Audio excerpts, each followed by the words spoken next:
Fina is an 82-year-old Nonna who had a stroke about a year ago, and she wasn't able to go home after hospital, so she came into Opal Bankstown. Fina's stroke affected her left side, leaving her quite immobile and confined to bed, and she really lost her quality of life and independence. I come here very sick. Thank God that today I'm so much better.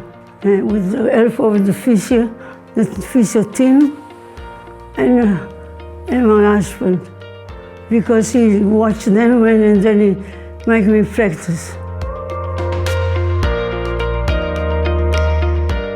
At the initial stages of Fina's physiotherapy, we just got her weight bearing, getting more strength into her legs.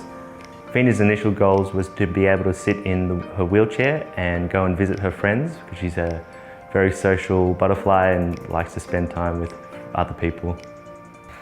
Because I think the thing that brought her back toward the stage that she is now, it's only because of the exercise, and that's the most important thing for her.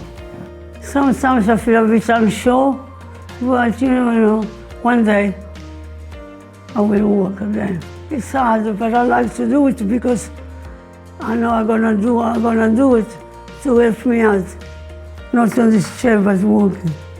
By moving, by exercising, I think your body gets back to normal. If you don't make a person move, the muscle will drop, everything's gone.